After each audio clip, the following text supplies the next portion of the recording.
Hello and welcome. We're just going to wait a couple of minutes to give some people time to join. Thank you for being with us today.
Okay, hi everybody. So we're going to get started, and thank you all for joining us today. For those of you that I don't know, thanks. My name's Doug Shoemaker, and I'm a Terner Center affiliate. I most recently served as president of Mercy Housing California for 13 years, and I've been in and around affordable housing and supportive housing for most of my career. Before I get started, I'd like to thank our funders for their generous support of Turner's work on solutions to homelessness. We're going to start today with a research presentation from Terner Center Faculty Research Advisor Carolina Reed, followed by a discussion with experts. You're invited to share your questions in the Q&A, and we'll do our best to answer them either in written form or at the end.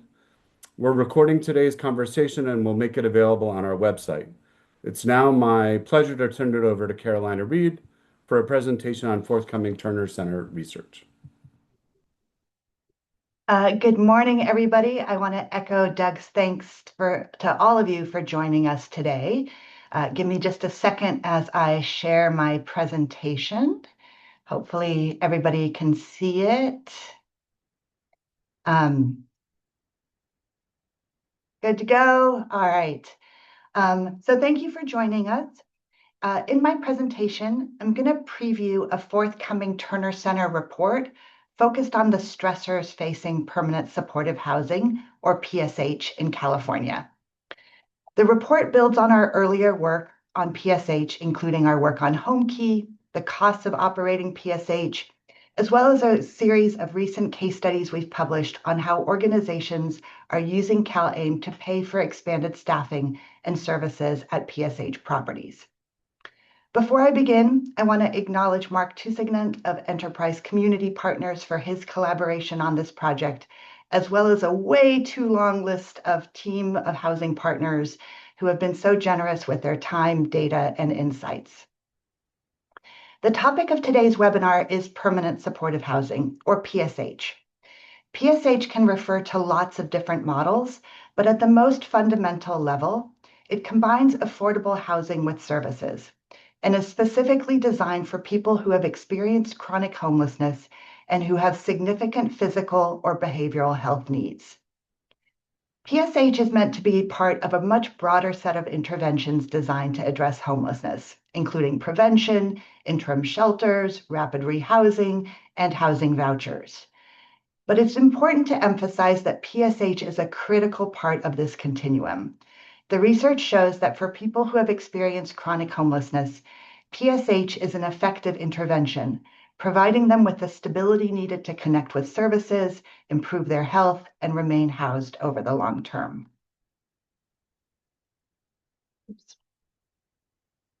Recognizing the need to address the high rates of chronic homelessness in California, the state has made significant investments in expanding the supply of PSH, providing new state funding programs like Home Key and No Place Like Home, and prioritizing PSH in the Low-Income Housing Tax Credit Program. The 2025 PIT and housing inventory counts, which were just released last week, shows that in 2025, the state had over 85,000 PSH units. The vast majority of this PSH provides stable homes and high-quality services for residents who have often experienced years of being unhoused and its associated negative outcomes. Our earlier PSH research has shown that when properties are staffed to meet residents' needs, returns to homelessness are relatively uncommon. Interviews with PSH residents shared that this new housing, and I'm going to use some of their words, saved my life, allowed me to put down roots to bloom, and helped me rebuild my family and friendships. However, due to a large number of structural factors, supportive housing is facing significant stressors that may work to undermine these positive outcomes. Our forthcoming study unpacks and provides data on the prevalence of these stressors. The analysis shows that many supportive housing properties are facing growing financial pressures that will require coordinated policy and operational responses. These challenges fall into two broad buckets: revenue and costs. First, many PSH properties do not include enough rental subsidy. These properties need deeper rental subsidies because people exiting homelessness often have very low incomes, meaning that their rent payments aren't sufficient to cover operational costs. In recent years, roughly 1/4 of newly developed PSH properties in California have been built with at least some units not covered by an ongoing rental subsidy. In addition, older PSH properties often rely on federal continuum of care grants. These grants generally provide lower levels of rental subsidy and are also increasingly at risk due to actions by the federal government. As a result, property owners are increasingly relying on their own reserves, temporary funding sources, or other strategies that are not sustainable over the long term and that put the organization at risk. At the same time, some supportive housing properties are struggling to collect the rental revenue they were anticipating. This slide shows the difference between expected rents and the percent of rents that were actually collected in 2019 and 2025, categorized by property location. Newer properties tend to have high occupancy and rental collection rates, as do properties in more suburban inland locations. In contrast, properties in the large urban cores of California, and especially urban single-room occupancy or SRO PSH buildings, have seen substantial declines in rental revenue over the past 5 years. Property owners describe a range of contributing factors, including delays in referral systems and housing placements that lead to units being vacant for long periods of time. And some stem from unpaid rent and arrears accumulated during and after the pandemic. Second, the cost of operating PSH has risen substantially. Across California, PSH properties spend about 1/3 more per unit in operations compared to affordable housing developments serving low-income families or seniors. These costs are driven by the need for more highly trained staff, the higher administrative costs due to the greater complexity of funding streams within PSH, and in some locations, higher security needs, in addition to the cost of providing supportive services. These costs have increased substantially post-COVID, often escalating faster than projected in the initial funding applications. Insurance costs provide perhaps the clearest example. Since 2020, insurance expenses have risen dramatically across affordable housing generally, but they have increased even faster in supportive housing properties. This mismatch between lower revenue and higher operating costs is creating significant stress across PSH providers, but these challenges are not evenly distributed. Certain properties face particularly significant risks. First, older and SRO properties are especially at risk. In addition to having insufficient rental subsidies, these properties also tend to have higher operating costs due to building age, deferred capital needs, and they are often serving residents with more complex barriers to stable housing. Second, home key properties, the California state program that provided capital grants to convert buildings such as hotels and motels into PSH during the pandemic, were developed very quickly to address an urgent need and opportunity. While that strategy dramatically expanded the supply of supportive housing, a significant number of these properties entered operation without a permanent source of rental subsidy. Third, many no place like home developments were structured around capitalized operating reserves, basically a reserve pool of funds that are intended to supplement property operations over an extended period. However, rising operating costs mean that some of these properties are drawing down those reserves more quickly than originally projected. These challenges have negative impacts on residents and undermine the effectiveness of the PSH model. When resources become constrained, owners face high staff turnover and vacancies and often have to defer important maintenance. Properties may also have less capacity to respond to resident concerns, address safety issues, or provide the level of engagement that helps residents remain stable. Over time, those pressures can contribute to reduced participation in voluntary services, increased property damage, higher eviction rates, and poorer resident health outcomes. Addressing these challenges is complicated and raises important questions for policy and practice. First, what strategies are needed to stabilize and preserve the existing supportive housing stock? Second, how do we ensure that new PSH projects are structured to succeed over the long term? And third, what will it take to strengthen coordination across the multiple systems that influence the success of PSH? Luckily, we have an amazing panel of experts joining us today to dig into these questions. And so with that, I'm going to turn it back to Doug to moderate the panel. Please remember to put any questions in the Q&A box, and I'm really looking forward to the conversation. Thanks so much. Great, thanks, Carolina. And we're going to get started by introducing our panel here. We're going to start with Chris Block, who many of you may know already. He is known to many of you from his role on the Real Housers of Silicon Valley, but in his day job, he's actually at the Housing Accelerator Fund working on San Francisco's effort to increase the effectiveness and responsiveness of San Francisco's homelessness response system. Previously, he was the director of Tipping Point Community's Chronic Homelessness Initiative, directed the startup year of Coordinated Entry at Episcopal Community Services, and led the effort to successfully house residents placed in shelter-in-place hotels and significantly reduce vacancies in San Francisco's PSH portfolio. Next, we have Dora Leon Gallo, who is the president and CEO of A Community of Friends, a nonprofit affordable housing developer whose mission is to end homelessness through the provision of quality permanent supportive housing for people with mental illness.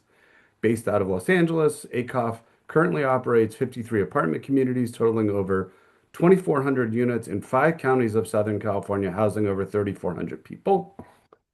And then we have Megan McCarthy, who is Vice President of Affordable Housing and Consumer Empowerment at the Housing Partnership Network, where she leads housing stability, counseling, economic mobility, and home ownership finance efforts. Before joining HPN in 2019, Megan spent 4 years at Mass Housing's rental business development group, structuring multifamily loans and designing a subordinate debt program. And last but not least, Dakshika Wikrema, who was appointed Deputy Secretary of Homelessness at the Business Consumer Services and Housing Agency by Governor Newsom in March 2022. As we were talking before, soon to be the California Housing and Homelessness Agency on July 1st. Very exciting. Before joining the state, she was Senior Deputy for Homelessness and Housing in Los Angeles City Council District 10. And with that, we're excited to get our conversation started. So I think Carolina's presentation and the research, framed the conversation exceptionally well. It's not a super fun conversation, but it's the conversation we're in right now. We have spent years as a housing and homelessness community trying to address homelessness by building permanent supportive housing. But we're now in a moment where rising street homelessness and co-occurring disabilities and behavioral health needs are are straining both public confidence in PSH and the operating realities of providing it. I don't have to tell many of you that this is one of the most politicized conversations, not just in housing and homelessness, but just really in politics right now, especially here in California. We need to be able to talk honestly about the pressures facing PSH while at the same time affirming its importance and thinking seriously about how it needs to evolve. And that is a really hard balancing act. There is, at this moment, in particular, a tension between the original assumptions of PSH models at various moments in time and the current realities providers are managing on the ground. Operators like ACOF are trying to manage in real time, while public systems, not all public systems, but public systems are often under a lot of pressure, political and otherwise, to hold providers to rules and standards from their original regulatory agreements or whatever it might be, in the name of accountability, political, legal, and otherwise. And that tension, I think, is something that we're all experiencing very profoundly on the ground and in just ordinary political speech as this issue unfolds. So we're going to start with Dora as the housing provider here on our panel. Um, Dora, you've been in this game, I guess not game might not be the right word, but you've been in this world for a very long time. What does it really mean to provide PSH now, and how has that changed over the last 10 to 15 years? Yeah, and I mean, Carolina, your report and your research has been so important to all of us understanding the pressures that's happening. And part of me wants to say ditto to everything you've just said. When I started this work 20 something years ago, it was very specifically focused on people who've experienced homelessness and have a mental health disability. One of the things that I think has changed nowadays too is that people define PSH very loosely. For some, it means that it is just for people experiencing homelessness. And for others, particularly government agencies, it seems to be they're putting a lot of pressure on PSH being the panacea to every single homeless crisis in the community. But what fundamentally hasn't changed the people in the buildings. The key components are the rental subsidy piece and it's on the on-site services, which we don't stress enough.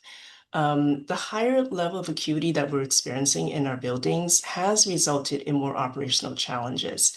And the other thing is, as we talk about the income, those of us who've been in the work for a long time, we've been using the older rental subsidy model. Nowadays, everyone's using project-based vouchers to the extent that you have them available.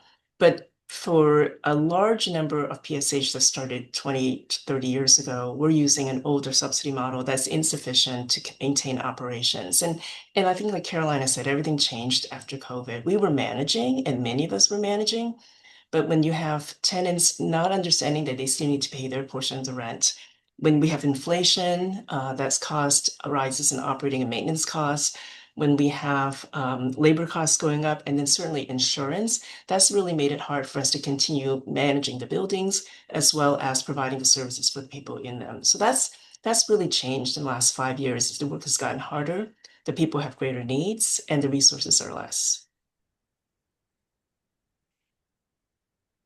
Chris, you got a chance to see this issue from lots of different perspectives over the last 20 years or so, and more recently. What other stressors or changes do we need to address? You know, I certainly would agree with everything in the report and everything Dora said. I think the biggest stressor we have actually is the fundamental way that we came together to create PSH 25 years ago. That we had an affordable housing system, and we created, if you will, a shotgun marriage between the affordable housing industry and PSH, never really recognizing that PSH is significantly different both in its cost and its operation than traditional affordable housing. And I think we're seeing the consequences of that disconnect today. And so what the biggest stressor we have is a fragmented system that doesn't hang together and allow us to do this work effectively. And we'll talk a little bit more about how we're trying to address that in San Francisco. But yes, the stressors of not enough money, not enough services, not enough rehab dollars, those are all real. But the way that we're going to address them is by seeing the PSH as its own sector, and then to craft solutions that make sense for what's actually happening, the kind of things that Dora described. Hmm. Well, that's a great pivot to you, Dakshika. The state has obviously made unprecedented investments, and Carolina mentioned many of them, particularly through Home Key. At the same time, you and your city council manifestation and now at the state have experienced that public frustration with homelessness. Led, I mean, especially recently, a lot of public officials, not just at the national level, but locally as well, to question the purpose and effectiveness of PSH. Per Dora's question, do we have a shared understanding of what PSH can accomplish? And are we in fact asking too much of PSH? I would say no to the first question. We don't have a shared understanding. And I think some of that was borne out from what Carolina showed and what Dora talked about. And I think, yes, we are asking too much. But just to back up a little bit and building on what Chris was saying, some of this is also, and you can see what Carolina and Dora talked about, you have older stock and the newer stock. And this is also something around scale. And I think we haven't thought enough about the science of scaling. So when you have a boutique program doing cookies and then they scale up to do the whole of California, there are different kinds of things we need to be thoughtful around how you staff, how you fund, how you maintain kind of a scaled up approach to what supportive housing is and what it should be. But to answer your question, I think, yes, you can see from what Carolina said, you have the older stock, the urban SROs, the older buildings that were the kind of the burgeoning supportive housing in the late 90s, early 2000s. And then you actually have in 2018, Carolina mentioned Mark Tusignan and Enterprise did actually a report talking about that older stock, the SROs, how they were in trouble around how do we keep those going for the next 20, 30 years. And then you have Chris mentioned this is could be a particular sector, but I would also say we need to have a better understanding around how this sector intersects with the other pieces of the puzzle, as Carolina mentioned, the prevention pieces, the tenant-based pieces, whether it's short-term rental assistance like rapid rehousing or the long-term rental assistance with community landlords like Section 8, and how does supportive housing fit in within that whole spectrum of housing? Because not everybody needs, when you go to the hospital, an ICU bed, but you don't defund ICU beds because there isn't enough funding and staff, and you need ICU beds to work in conjunction with the outpatient clinics and the specialists and the general practitioners. So I think we need to build a better understanding among all levels of government and partnerships around how supportive housing works in conjunction with those bigger pieces and how that whole system then needs to be retooled. Thinking about scaling and how does scaling work, given that even with the scale we've achieved right now, it's not enough. So I'll stop there because I know we have more to get through. No, that's great. I think part of the question that maybe we all need to be asking ourselves is, are we as capable about talking about the broader issue as you are? And are we the ones putting pressure on ourselves by sort of overinflating what we think PSH can accomplish? And so do we also need to kind of learn some new talking points at a minimum? Megan, you're the one to provide us with some national perspective on this panel. We tend to sometimes get a little confused and think that California is in fact a nation state. Um, but from a national perspective, are you seeing similar stressors around the country, or is this a pretty specific California issue? First of all, everything that's been said so far is so spot on, and so many things that we've been hearing about and thinking about. And, I've been in this world a long time. I kind of was working on the Hill when we started kind of the rapid rehousing and when we started HUD-VASH. So, that's a lot of time and a lot of things change. I will say there are certainly conversations around PSH and the challenges and the stressors happening across the country. We are certainly hearing it at our meetings where we bring our network together. I think it's also some of the stressors.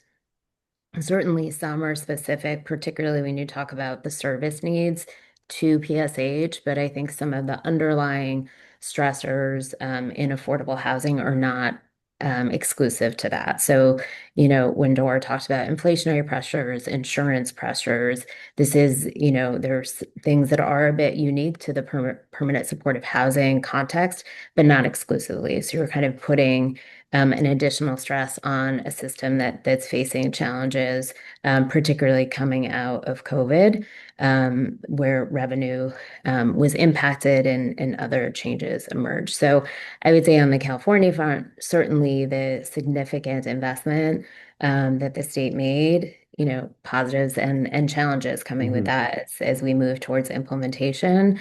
I think there are also other really promising examples in California, particularly some of the work with CalAIM that I think give us some signals to a little bit of what Chris is talking about, which is how do you get these systems to work together? Because we need all of these pieces. Great. Yeah. And I know there's a question or two showing up in the chat around CalAIM and other stuff. We're seeing those. We are going to get to that at some point in the conversation. But I think first we're just going to talk a little bit about, I think, in Carolina's research, if I have the number right, we have gone from a world in which, we were 10,000, 20,000 supportive housing units out. Now we're in 100, 120, 130,000 supportive housing units, which again is a monumental scale. Turning that boat is a big deal. And so we're starting to talk both about the creation of permanent supportive housing, but increasingly about preserving it and how to create preservation in a dynamic sense, not sort of preserved in amber, but rather preservation in the context of adaptation to our current needs and understanding. So, Dora, you in previous conversations we've had around this have said that we need to redefine preservation of PSH, and that ACALF has been doing a lot of that thinking. So, with that background, what does preservation mean to you and ACALF? Yeah, I think it's interesting because several people have picked up my comment about redefining preservation, and I think traditionally, and even still today, many people define preservation as a project that has its expiring affordability covenants coming into fruition, and so there's concern about losing the affordability. But I think when we talk about preservation, I mean, that's more of in my view, a holdover from the 1990s, when the HUD-insured mortgages all were maturing. There was a big effort to preserve those apartments and the affordability, and programs were established. We have a situation now with the preservation and of the physical and operational integrity of supportive housing that is in need.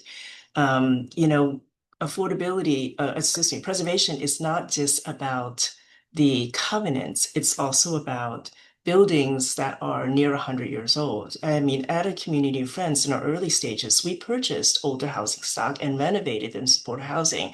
So today I have 14 buildings that are at or near 100 years old. I have 3 buildings built in 1910, and they serve a lot of people who are chronically homeless. So it's preserving the buildings itself. It is looking at the inadequacy of the rental subsidy program I mentioned, and I think Carolina mentioned the old continuum of care programs. If you're a developer with longer tenure in the community and you've been doing PSH for a long time, you use the older rental subsidy stock and rental subsidy program, and that's insufficient. So when you talk about preservation, you're also looking at preserving the rental income and how do you increase that as well. And then of course, aspiring use. So I look at preservation as not just the expiring affordability, but also the physical aspect as well as the operational integrity. And so I think we have to have programs that address that. Today, we still don't. Not just in California, but elsewhere, I think there's this huge focus on the AMI level. And when I talk about the issues at a community of friends, the solutions I've been offered is to increase the AMI. That's not going to help for my buildings because I'm serving people who are homeless with experience, who also has some mental illness. They don't have the rental income. If I can raise it to 60% AMI, the tenants can't pay that. And actually, my regulatory agreements don't allow for that, right? And so I think the solutions are not that simple, but they are possibilities. And we all, as I think the Shita said, need to get together to figure out where the connection points are to make the adjustments necessary to actually preserve the buildings. Great. Thanks for that, Dora. And I think we're all sort of wrestling with the mismatch, I think, around these buildings with a lot of different things, but particularly around the mismatch between operating income or revenue and our rising costs. And Megan, you pointed to that. That's not just permanent supportive housing, although it's a particular pressure in supportive housing. Some of that coming out of the kind of COVID hangover as people talk about that. Chris, you're working on a pilot right now to address some of these issues around non-payment of rent and other issues. Can you talk a little bit more about that? Sure. Thanks, Doug. We are concerned, as everyone is statewide, and I assume nationwide, that particularly after COVID, where we housed a lot of people, and for all the right reasons, they didn't pay rent, and they received a lot of services and amenities. And so we've had trouble readjusting the system. People in it have had trouble readjusting to a rent payment structure. So we've done a couple of things in San Francisco. The first is we created some policy changes with the Human Services Agency, making it easier for people to get on benefits, particularly general assistance, leading eventually to SSI, um, as well as negotiating with tenant advocate legal services and providers to create a new stipulated agreement. So on the policy side, we have hopefully an easier system for people to sign up for benefits. And on the rent arrears or non-payment of rent side, we've negotiated to create a stipulated agreement that allows for either the prevention or the cessation of an unlawful detainer if people are willing to sign a stipulated agreement and for 12 months sign up for money management so that their rent is paid automatically.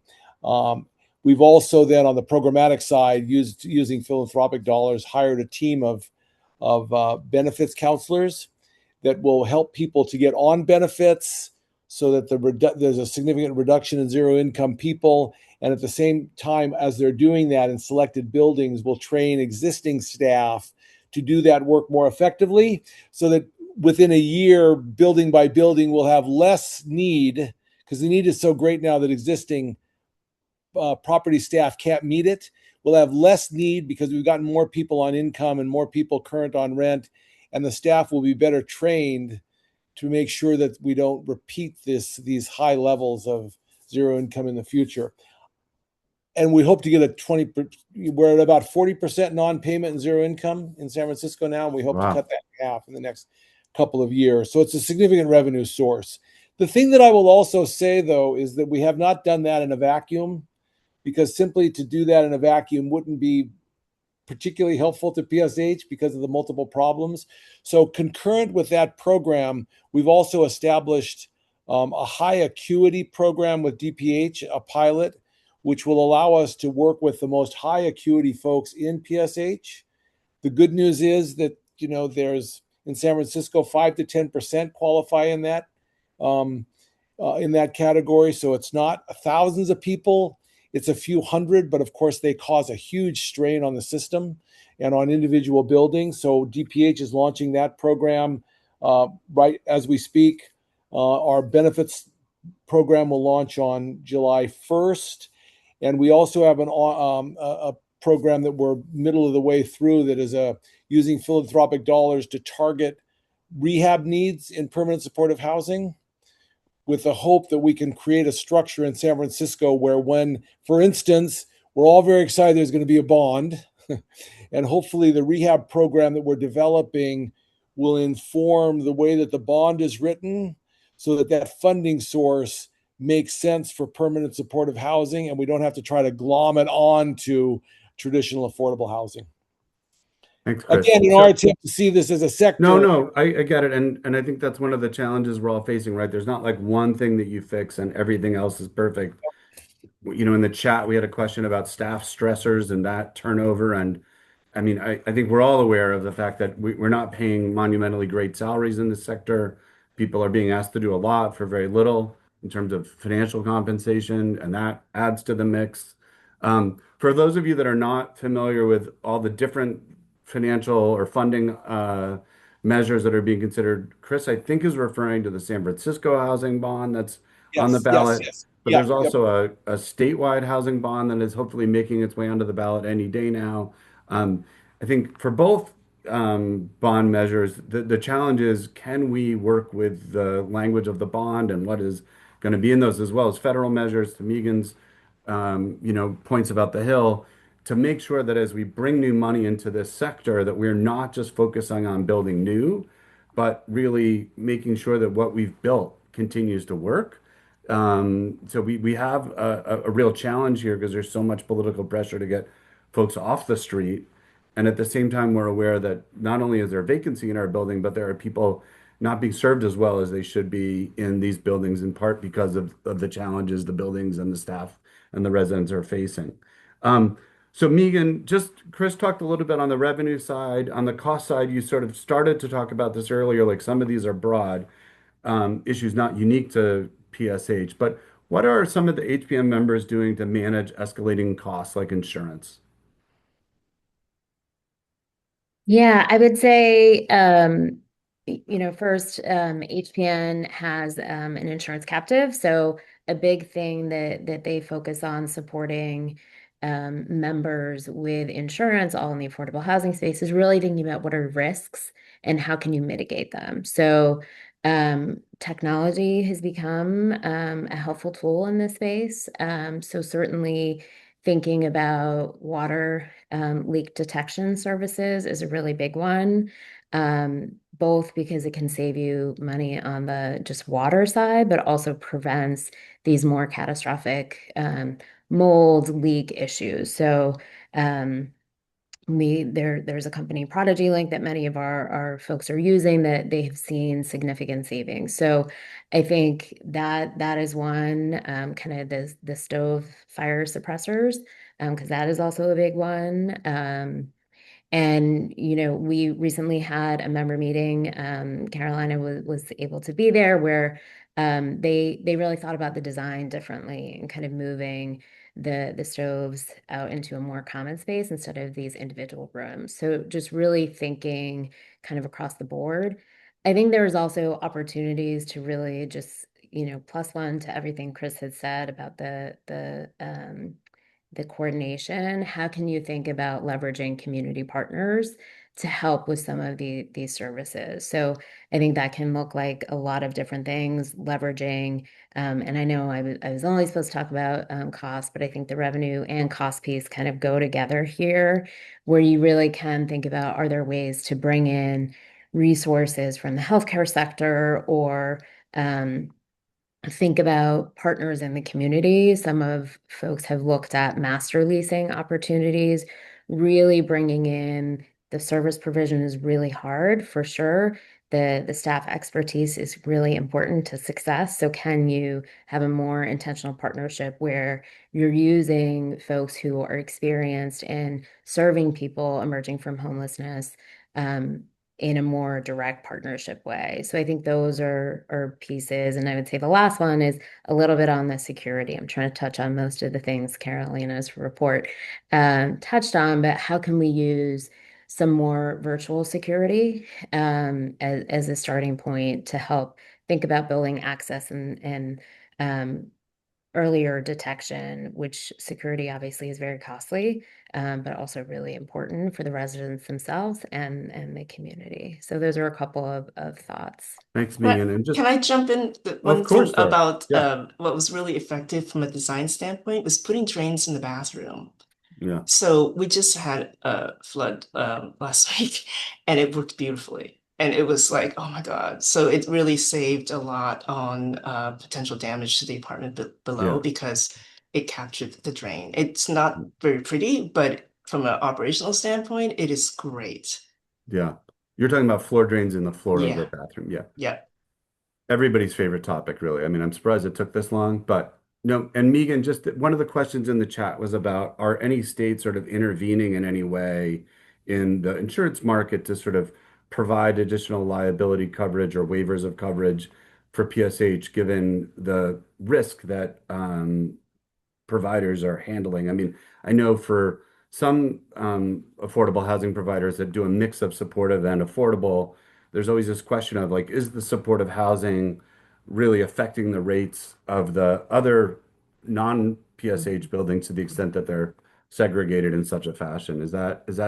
Are people looking to states or others to kind of intervene in the marketplace in any way? I mean, I think certainly people are looking to states and the federal government for sure to think about insurance again overall. I think that there are some examples of kind of specific riders.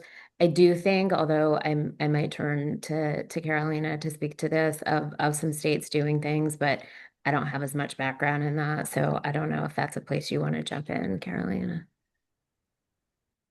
I think one of the things that we heard, and it's not quite the same answer to the question, but we heard a lot at the meeting in Boston, was that states and also localities are stepping in with preservation programs, to Dora's point, where they are helping to buy down debt on properties to really help to first stabilize the properties financially.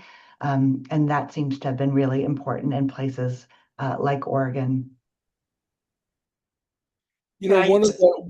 one of the things we're hoping to do in San Francisco, as I talked about, we would like to see this ongoing source of funding for affordable housing, with the idea that seeing the PSH stock as public infrastructure, right? And so that we can plan for it. You know, I was in actually one of your buildings, Doug, your previous buildings, and there was a flood and it had gone down the common shaft, so it had taken out 17 units. And the unit was being redone, and they were installing water meters, right? And the asset manager told me that if they had had those water meters at the time of the flood, they would have saved those. They would have lost that unit and probably the unit next door, but saved 15 units in the column from being offline, having water damage. Even with that compelling of an example, there's no process in place in San Francisco so that everyone wakes up the next morning and says, my God, how are we going to get 80% of our units, 80% of our 9,000 units with this kind of water intrusion strategy, because we know it will save millions of dollars. So the hope is that if we see it as a portfolio and we have an ongoing source of revenue to do that rehab, we can start doing some infrastructure planning like you see in, quite Yeah. frankly, in No, roads. that makes sense. It's always hard to kind of get those things moving along. So, as hard as it is to move off the issue of water damage and floor drains, we're going to move. And Dakshika, there's so much interest on in the chat, but also just generally on the question of services. We've talked about costs, we've talked about rental revenue, but there's a ton of interest in the question of really how do we provide quality services to both provide resident stability. There's this critique of warehousing that we've all dealt with over the years, and it's a growing critique, I would say, in some ways.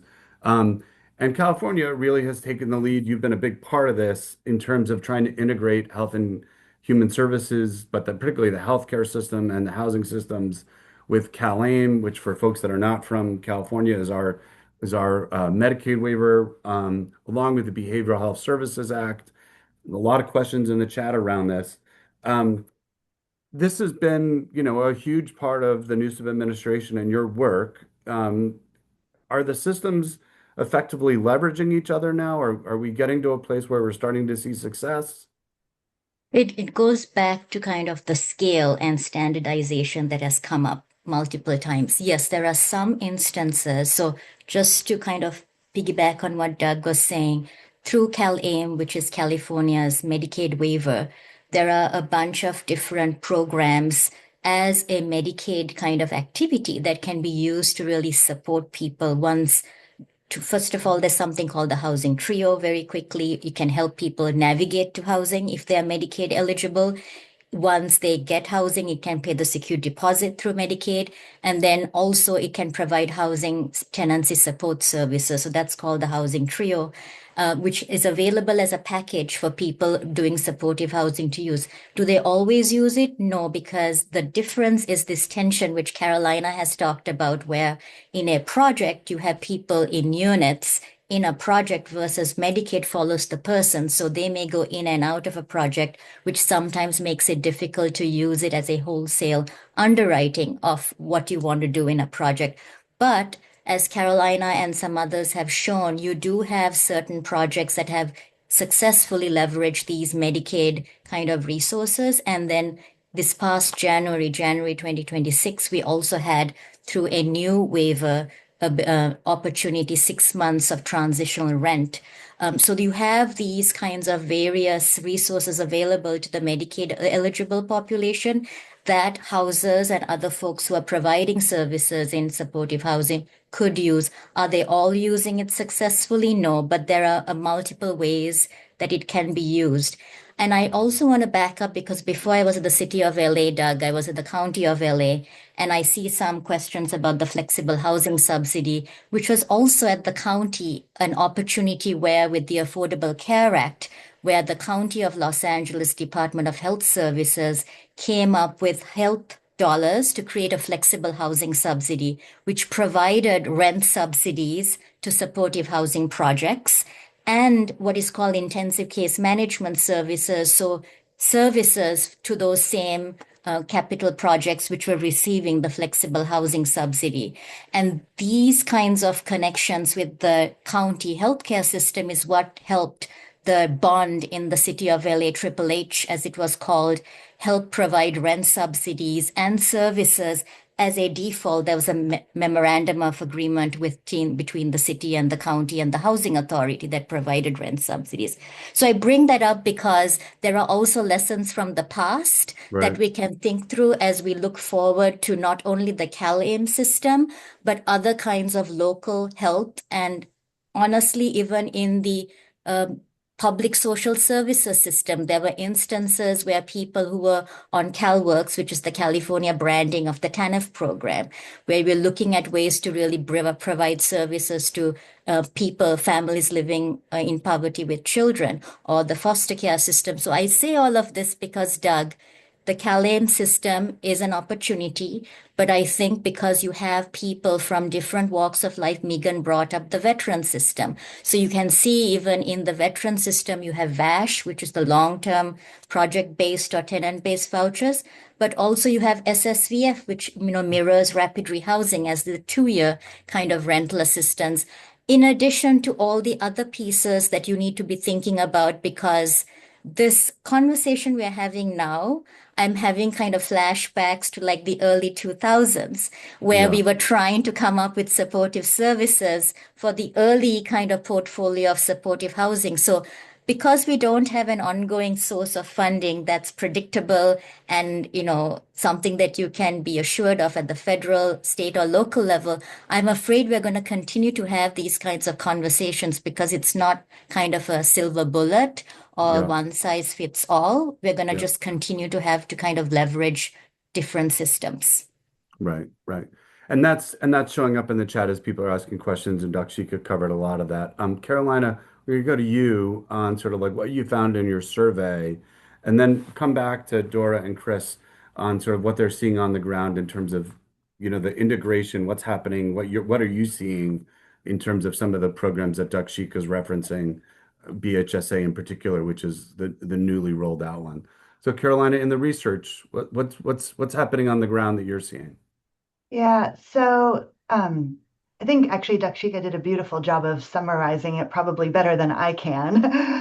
But we did several case studies of organizations that have effectively figured out how to leverage this housing trio to help provide better services or more intensive services to residents within their PSH properties.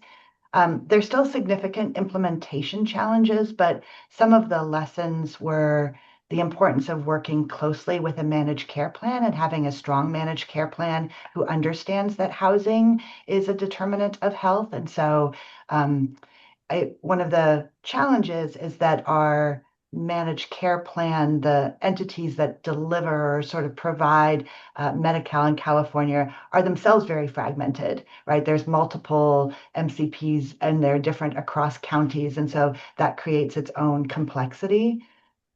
Where people are able to figure it out, both the residents and the staff appear to have much stronger outcomes. It really does, that resourcing really does make a difference in both being able to hire strong staff who have training to work in these populations, reducing turnover, and then really coordinating and getting residents the services they need.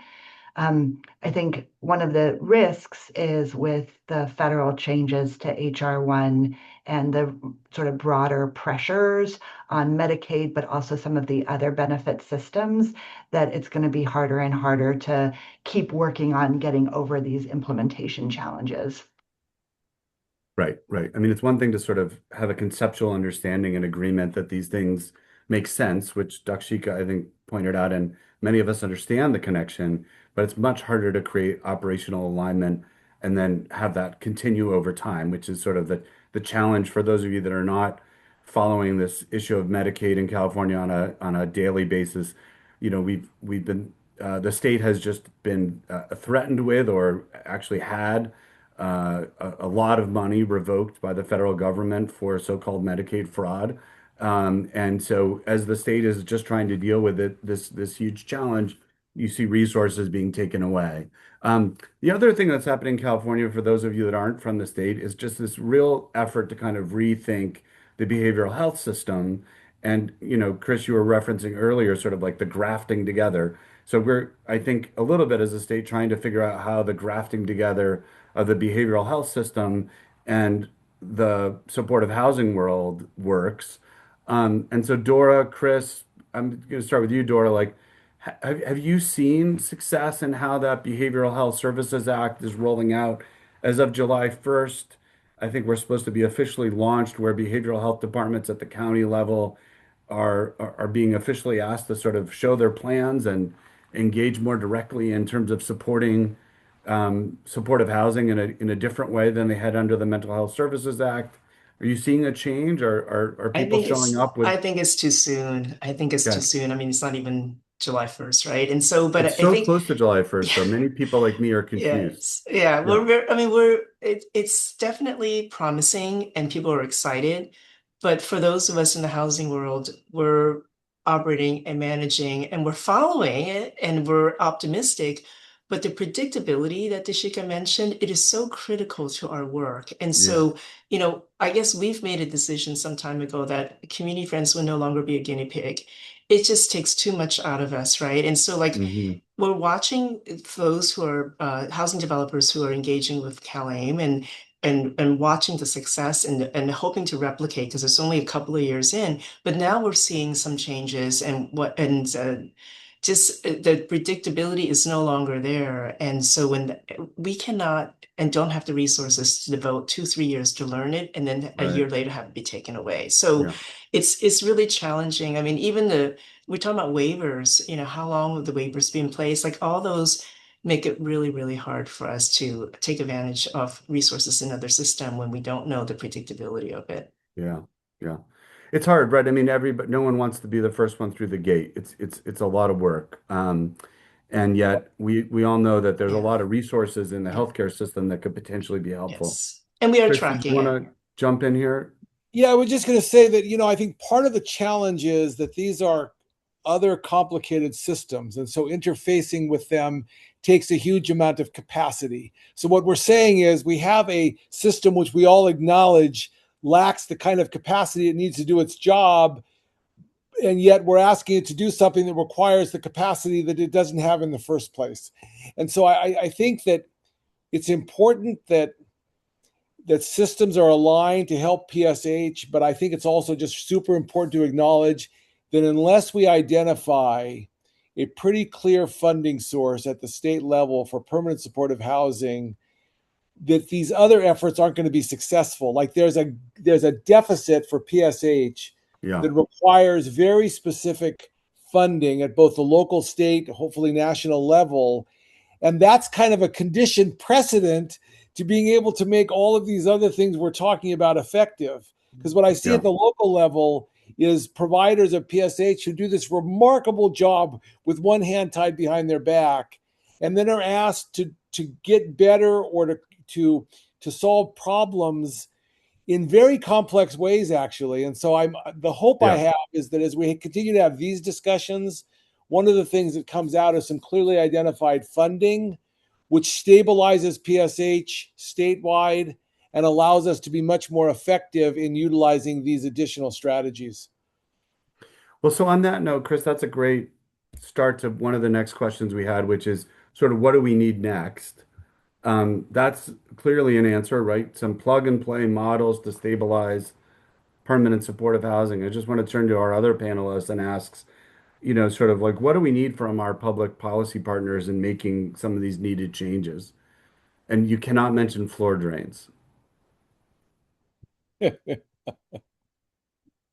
I can start, Doug, if helpful. Great, And I great. think I want to go back to at the beginning, something Carolina mentioned, really focusing on the folks we are trying to help here.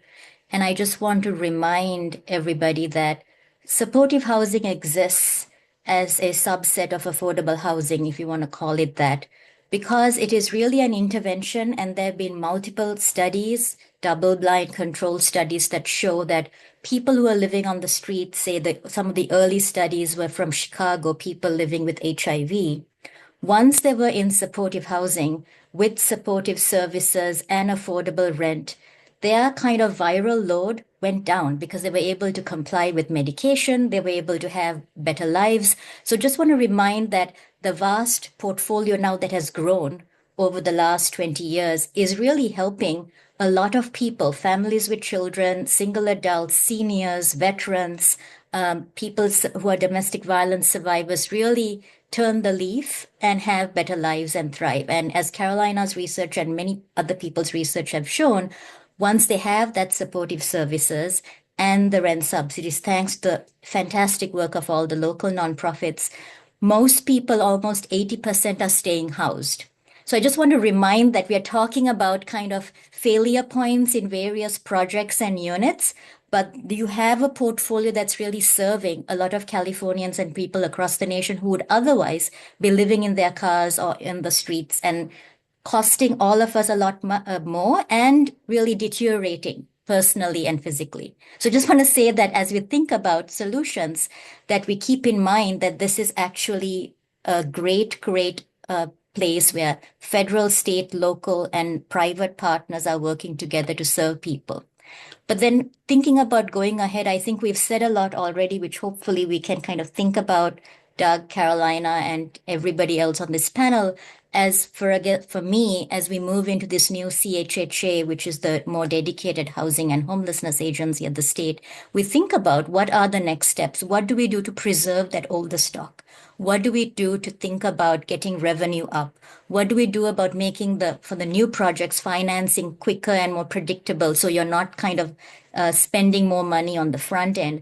But also, I think as we think about new projects, think about how do we think about asset management and the financial and physical and people sustainability piece at the front end without waiting for 10 years, 20 years, 30 years down the line. So those are some of the things I'm thinking about, as well as, Doug, not only the state kind of Medicaid stuff, what I mentioned, there are things at the local level as well, like LA County did, to really make more predictable supportive services and rent subsidy for some of the bond projects. So we need to think about how do we kind of scale that up as well to make revenue more predictable for new projects. Thanks, Dakshika. Megan, we don't have much time, so what's your 30 seconds on what do we need from public partners, either for the next generation or for making changes to the preservation world?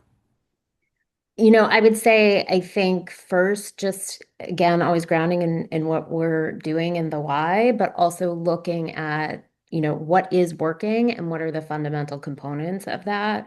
I also think I was really struck by something that Dora said, which is like we don't have time. And I really think there's a role at the state and federal level to really think about facilitating these partnerships, whether it's standardization, whether it's really thinking about common terms and how to make it easier to braid these sources of funding, and really leveraging the expertise and resources across the system.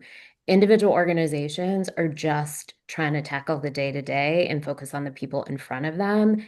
We need to provide more support to people to help them think about the bigger system solutions. Great. Dora? Yeah, I have some concrete things. So on the programmatic side of programs, we need cap in the capital just to preserve these older buildings. We need to think about set-asides for PSH or older PSH and not have these projects compete with new construction projects. We need to think about creating a subsidy program to just add the additional income that's needed to keep the buildings functioning operationally. I think we need to look at underwriting as an example. You talk about what's changed. On our early projects, we had no hard debt, but there's such a focus on leveraging. And so these projects have hard debt. So I think we need to take a look at them and finance it differently for supportive housing. We need to maybe increase the replacement reserve requirements for if you're doing a rehab. And then I would say the last thing is, as we talk about people and making their lives easier, I think we need to look at the definition of homelessness and the requirement that even 25 years later, they're still considered homeless when they've been in my buildings for 25 years, right? And so allowing people to move from one building to another building because they still have instability and disabilities in their lives and not restricting the inability to move. I think we need to take a look at that as a requirement. Right. Well, unfortunately, we are out of time. So I wish that we could go to more of this. There are many great questions in the chat. Carolina and Chris, I'm sure you would have additional things to add. But I think we have to wrap. So I want to thank our panelists. It's been a phenomenal conversation. Um, Dora will be leading a separate webinar in July on water damage that Chris will join if you want. It's going to be great. So we'll see when that's posted. No, in all seriousness, you hope you can join the Turner Center for the next webinar in late July, which will focus on interim housing in the Bay Area, which is a topic we didn't get to explore today. We want to thank our funders once again for helping to put this together. Carolina and team at the Turner Center for this fabulous research and partnership with this community that's doing all this great work. And then thank you again for joining us and have a great rest of your day.